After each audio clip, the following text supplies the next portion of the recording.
Kalau dikatakan ada nepotisme, nepotisme di mana? Kalau nepotisme itu, kalau presiden mengangkat menteri anaknya nepotisme.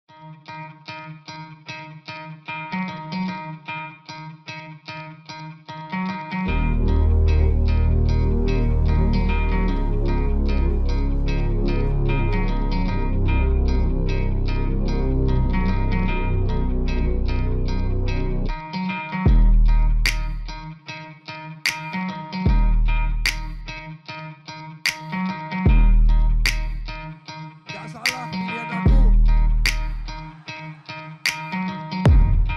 Tadi enggak.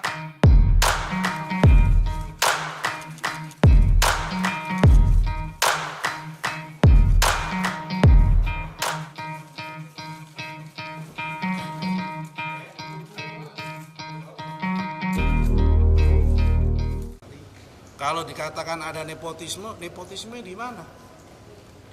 Kalau nepotisme itu, kalau presiden mengangkat menteri anaknya nepotisme. Kalau pejabatnya itu elected, pejabatnya itu appointed. Seorang bupati mengangkat kepala dinas atau mengangkat sekda, anaknya atau istrinya, itu namanya nepotisme. Tapi kalau ini yang milih rakyat, yang milih ini rakyat sekali lagi. Yang milih rakyat, ya biarkan rakyat menginginkan jabatan elected, kan gak ada nepotisme. Nepotismenya di mana kalau elected? Yang milih rakyat. Memang suaranya Pak Jokowi mau memilih anaknya kan cuma satu juga. Kalau Pak Jokowi milih, kalau bapak-bapak kamu milih kan ya mohon maaf gak jadi juga. Yang milih itu semua rakyat. Hak suaranya presiden juga satu, hak suaranya petani ya juga satu, sama-sama satu. Yuk kita hormati proses demokratisasi ini.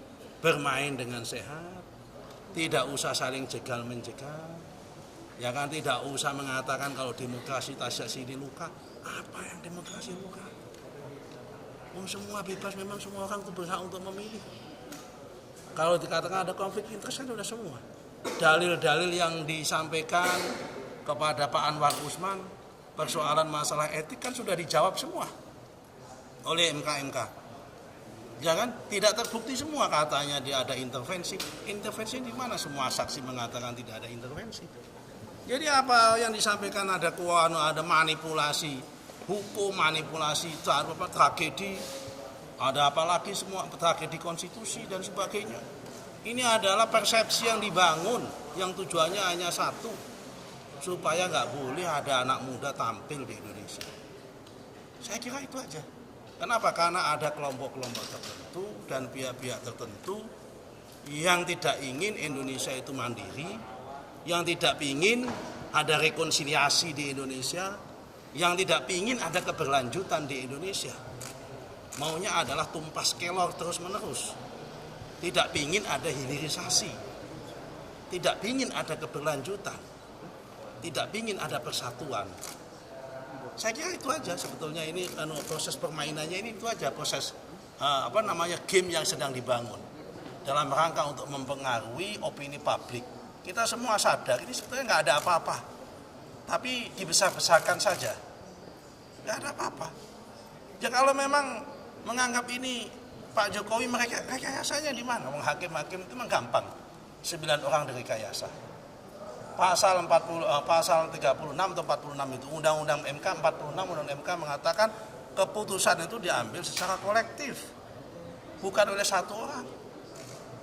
Memang kalau kemudian hanya satu orang Anwar Usman, kalau dikatakan konflik of interest di mana? Memang dia bisa mempengaruhi yang lain? Kan juga nggak bisa. Yang nomor 2, yang di sidang itu kan juga bukan Gibran.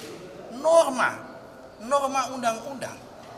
Yang diuntungkan akibat norma undang-undang itu, di mana pejabat politik yang dipilih dari hasil pemilu, baik itu kepala daerah maupun anggota DPR atau anggota DPD, anggota DPRD, kan banyak sekali tidak ada Mas Gibran. Kenapa dia nggak mencalonkan anaknya siapa begitu, yang betul anak muda yang menjadi anggota DPRD atau DPR? Kan banyak di partai-partai yang lain. Kenapa nggak dia kan juga punya. Partai-partai yang lain juga punya calon kepala daerah yang muda-muda. Ya katakanlah saya sebut di sini, katakanlah teman-teman PDIP, kan banyak punya anak muda yang di bawah 40 tahun yang nyalon kepala daerah, yang jadi kepala daerah. Ada teman saya Samsul, Bupati Trenggalek, kebetulan dulu anak buah saya di Ansor, di bawah 40 tahun.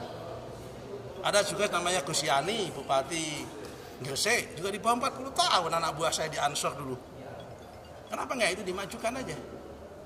Kok seakan-akan ini hanya Mas Gibran? Hanya karena mereka tidak mau anak muda tampil. Kita mau anak muda tampil. Itu aja Mas. Di mana norma kok dianggap konflik of interest, di mana norma? Ya kan? Kecuali kalau yang digugat itu adalah Gibran. Nanti misal hasil pemilu, Gibran sebagai peserta pemilu, itu mungkin ada konflik of interest-nya. Mungkin meskipun tidak hanya Gibran yang disingkat dan tidak pribadi, tapi hasil pemilu yang disengketa adalah KPU. Tapi karena dia sebagai peserta pihak terkait, mungkin ada konflik of interest. Tapi kalau ini norma undang-undang, kepala daerah aja ada 63 yang usia di bawah 40 tahun. Kemudian belum anggota DPR di bawah 40 tahun, belum anggota DPRD. Ini persoalannya tidak hanya masalah mau nggak mau. Karena nggak mau, takut kalah, karena Indonesia ini 56% pemilihnya adalah anak muda generasi milenial, maka harus dihambat. Karena takut akan mendapatkan dukungan anak muda yang banyak.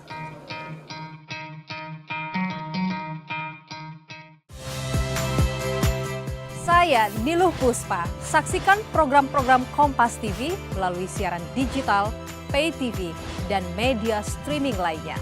Kompas TV, independen, terpercaya.